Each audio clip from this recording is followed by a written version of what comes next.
Hello everyone, welcome to Aditya academy. So यहाँ पे जो डी ट्रिपल एस पी 2024 का नोटिफिकेशन है गाइस, वो आउट हो चुका है।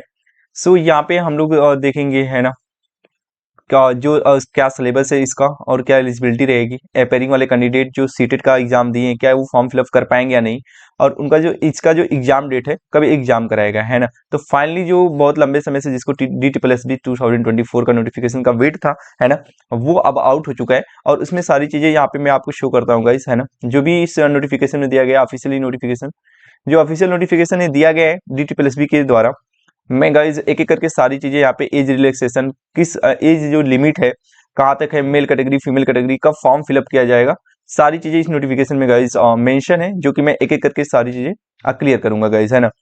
इवन इसका जो सिलेबस है वो डिटेल वे में हम लोग समझेंगे। एलिजिबिलिटी है, पेयरिंग, एग्जाम डेट, क्या पीआरटी के बारे में भी हम लोग देखेंगे कि कब वैकेंसी आएगी।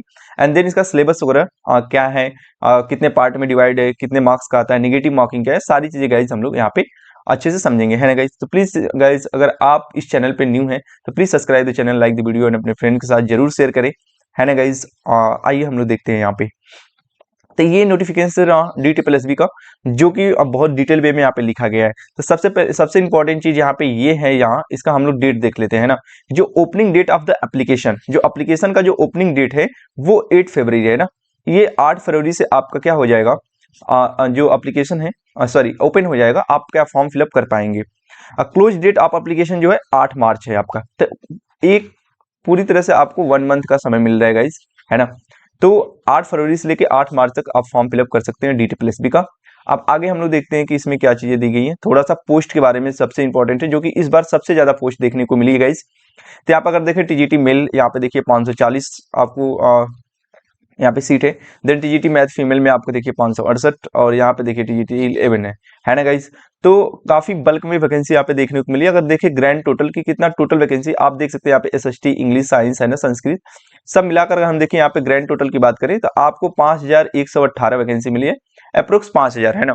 तो 5118, जो कि डी ट्रिपल एस बी में टीजीटी में इतनी ज्यादा वैकेंसी, मतलब बहुत ज्यादा वैकेंसी ये देखने को मिली है। बहुत हार्डली इतना ज्यादा vacancy D triple S B में आपको देखने को मिलेगी।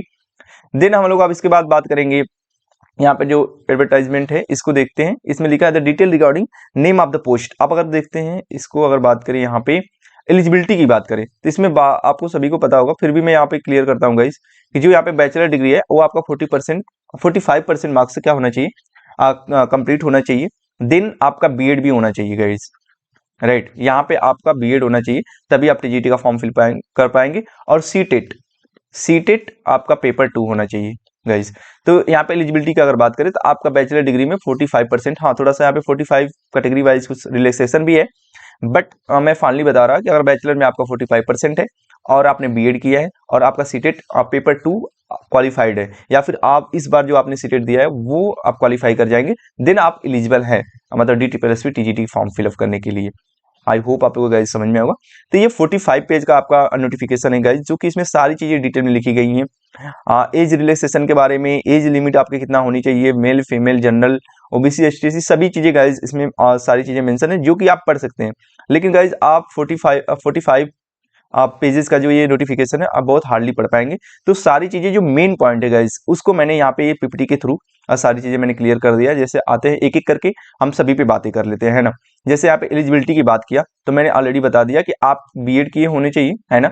और आपका जो सीटेट है, राइट गाइज, सीटेट का जो पेपर 2 है वो क्वालिफाइड होना चाहिए। देन आप क्या कर सकते हैं, इस D triple S P TGT form को फिलअप कर सकते हैं। ओके, आते हैं एलिजिबिलिटी में, आपका एज भी होता है। तो जो अगर जो मेल कैटेगरी से है उसका एज जो है 32 होना चाहिए। अगर 32 से कम है तो आप फॉर्म फिलअप कर सकते हैं, है ना गाइज।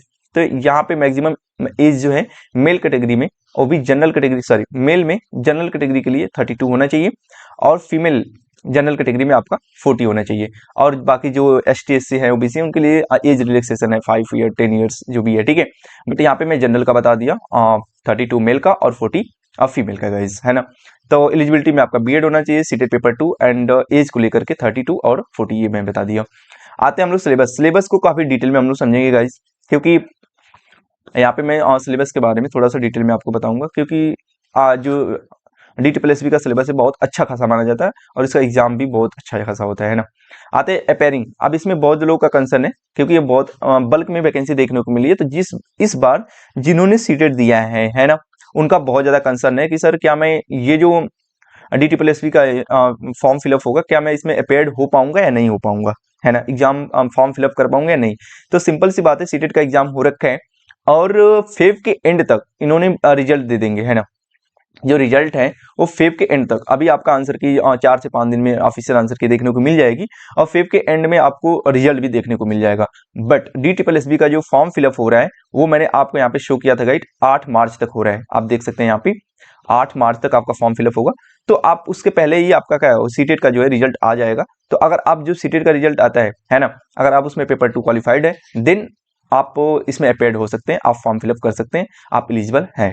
नेक्स्ट अब इसमें एग्जाम डेट की बात कर लेते हैं कि सब लोग कह रहे हैं कि अगर अब फॉर्म फिलअप हो रहा है तो मार्च तक फॉर्म फिलअप होगा, तो एग्जाम कब होगा।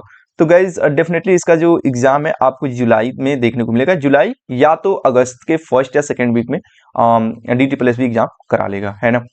नेक्स्ट आते हैं PRT पे बातें कर लेते हैं। जिन्होंने DLED वगैरह कर रखा है, पेपर 1 क्वालिफाइड है सीटेट का, वो कह रहे हैं कि PRT का एग्जाम मतलब कब वैकेंसी देखने को मिलेगी। हालांकि दोनों वैकेंसी जो आपकी DSSB TGT है और यहाँ पे जो DSSB PRT है, ये दोनों वैकेंसी काफी लेट हो रही थी।